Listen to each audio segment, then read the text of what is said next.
Terima kasih penjelasannya, Ali. Kita akan masuk kepada peristiwa bahwa klien saya ya dideskripsikan bahwa Richard Eliezer dibawa pengaruh atau tekanan dari Verdi Sambo. Bagaimana Ali bisa menjelaskan pengaruh tekanan dalam situasi tersebut?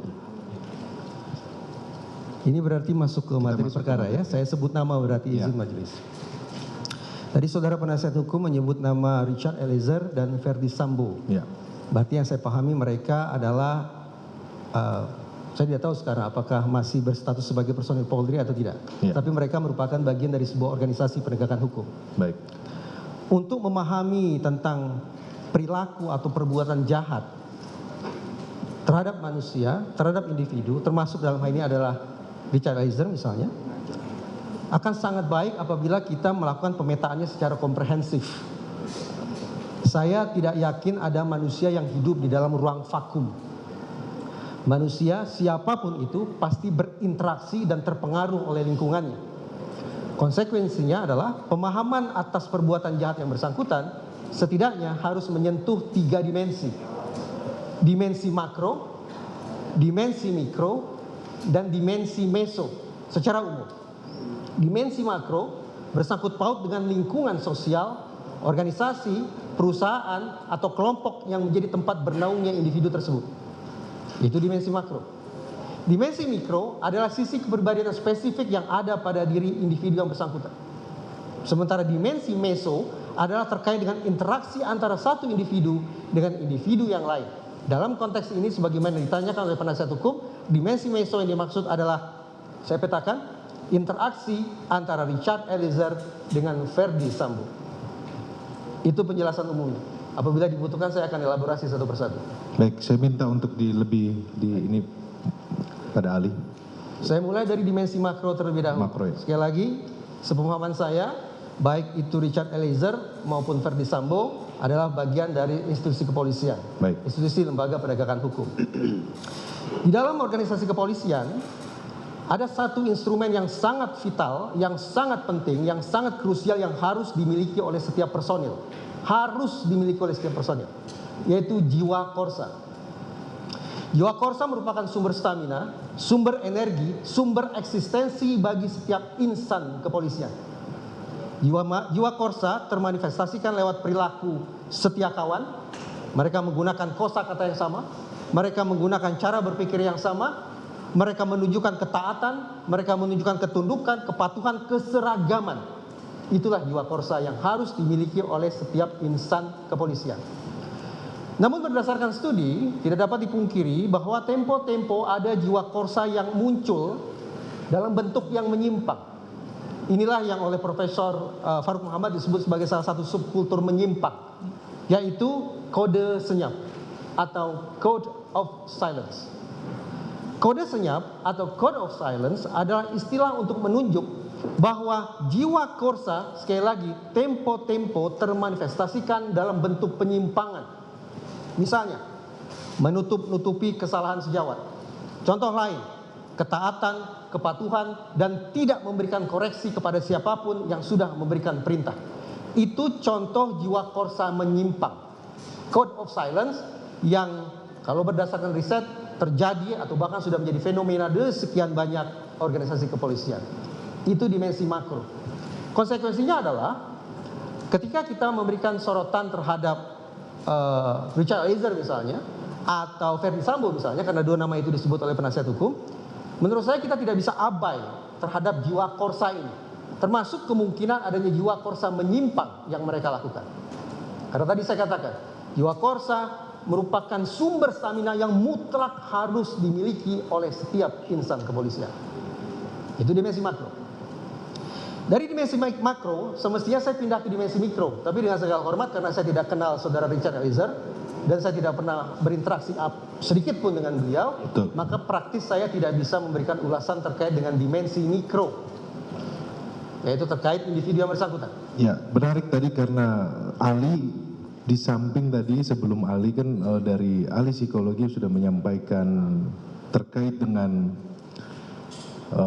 kepatuhan ya dari profil dari seorang Richard Eliezer. Bagaimana ahli psikologi forensik menilai keterangan apa yang disampaikan terkait dengan yang disampaikan sebelumnya kaitannya dengan mikro? Izin majelis, saya tidak dalam Tidak kapasitas bisa. menilai Ya, paparan dari ahli yang lain. baik. Jadi Mendengar, setelah mendengar maksud sorry. saya hanya bisa memberikan perspektif atau penjelasan Perspektif, ya. terkait dengan dimensi makro. Ya, Dimensi mikro saya kesampingkan karena saya tidak kenal. baik. Lalu saya pindah ke dimensi meso, Meso. yaitu interaksi antara dua nama yang tadi saudara penasihat hukum sebutkan, yaitu Richard Eliezer dan Verdi Sambo. Tadi seingat saya saudara penasihat hukum menyebut kata tekanan. Ya, Tekanan bahwa Richard Eliezer disebut melakukan sebuah perbuatan pidana karena berada di bawah tekanan. baik. Tekanan itu bersumber dari Verdi Sambo. Baik. Dengan situasi atau relasi sedemikian rupa, maka izinkan saya terjemahkan dulu dalam istilah psikologi forensik. Dalam istilah psikologi forensik, relasi sedemikian rupa atau klaim yang diutarakan oleh saudara penasihat hukum disebut sebagai superior order defense. Superior order defense. Saudara ahli, mohon mic-nya didekatkan naikin. karena direkam semuanya. Biar terdengar ahli. Relasi saya ada di dimensi meso ya sekarang, dimensi meso yaitu interaksi antara dua orang, yaitu interaksi antara Richard Eliezer dan Verdi Sambo. Situasi tekanan yang tadi disebut oleh saudara penasihat hukum di dalam Hazanah Psikologi Forensik saya terjemahkan menjadi superior order defense, yaitu bagaimana seorang pelaku membela dirinya dengan mengklaim bahwa perbuatannya tidak lain tidak bukan adalah akibat adanya sebuah tekanan dari atasan, superior order defense. Tentu saja pada dasarnya setiap pelaku dalam situasi yang sama boleh saja mengutarakan superior order defense itu. Tetapi di dalam Hazanah Psikologi Forensik diperlukan telaah 3 tahap untuk memastikan, untuk meyakinkan apakah klaim tersebut bisa diterima atau tidak bisa diterima. 3 tahap telaah itu, pertama, harus bisa diyakinkan terlebih dahulu apakah tekanan itu sungguh-sungguh ada, berarti objektif ada, ataukah subjektif belaka.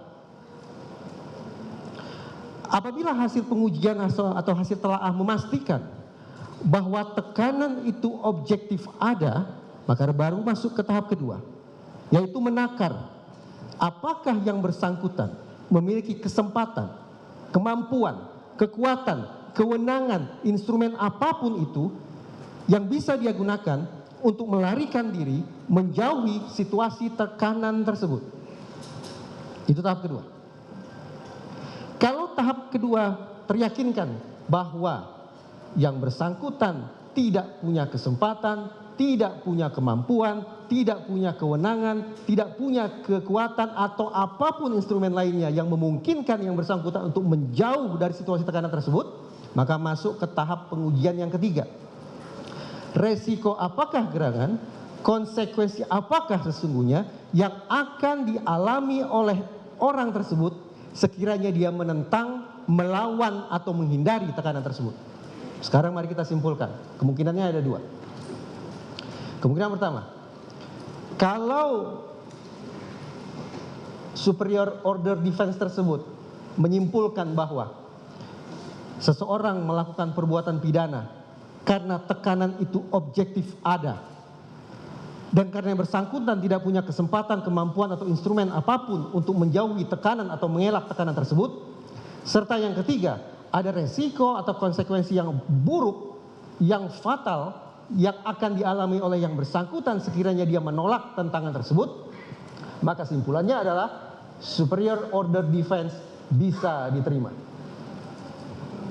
Tapi sebaliknya, andaikan dalam pengujian 3 tahap tadi berayun, ada yang iya, ada yang tidak, tentu perlu didalami lebih lanjut.